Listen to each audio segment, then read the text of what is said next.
Imagine this: the sun is setting, casting a golden glow through your bedroom window.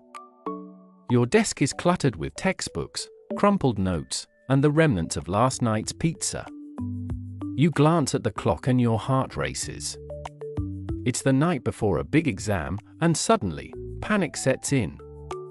You tell yourself, "I'll just cram a little more. I can do this."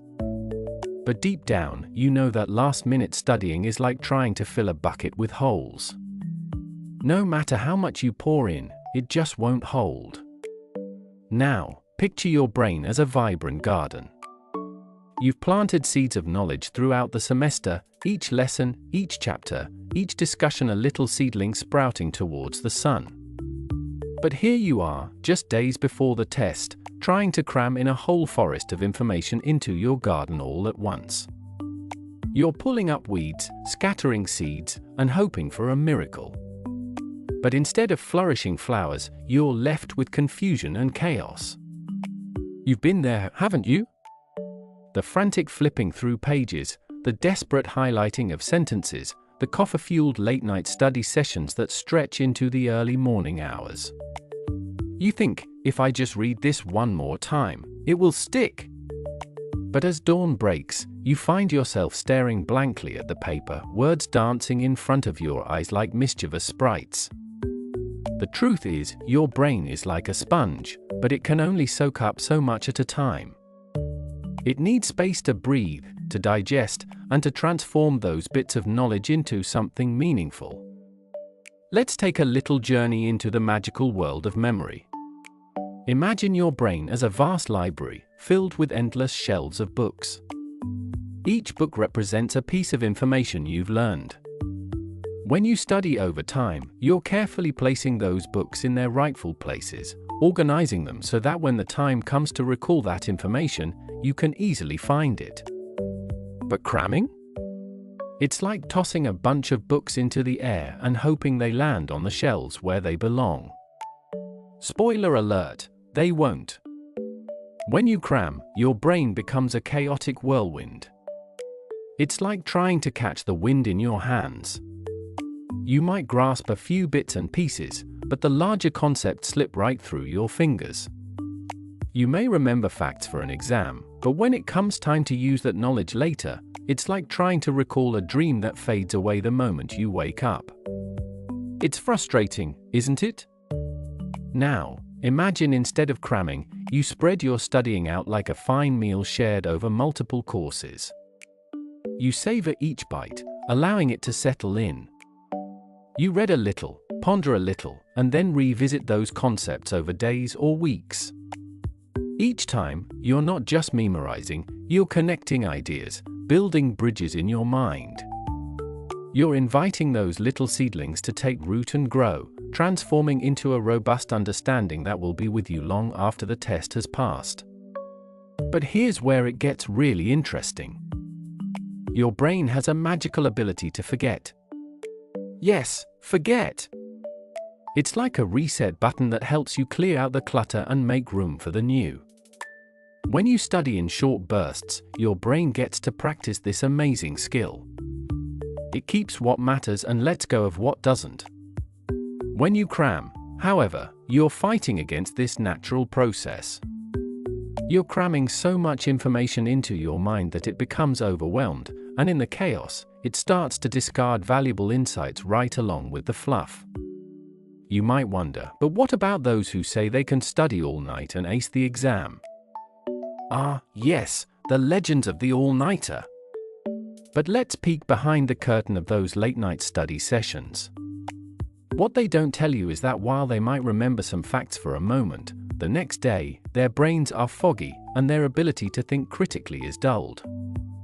Like trying to ride a bike through a thick fog, you might be on the right path, but you can't see where you're going.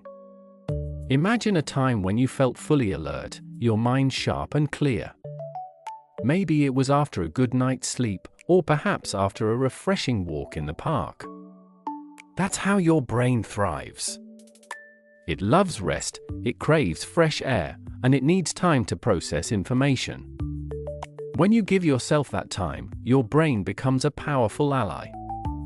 It can weave together facts, concepts, and ideas into a cohesive tapestry of understanding that will stay with you for years to come. Let's not forget the role of emotions in learning. Your brain is a storyteller, and it remembers things more vividly when they're tied to emotions. Think of a time when you learned something that truly excited you. Maybe it was a fascinating fact about space, or a story about a brave hero. Because you were engaged, those memories stuck with you like glue. But when you cram, the excitement fades away. It's a race against time, and your brain can sense the pressure.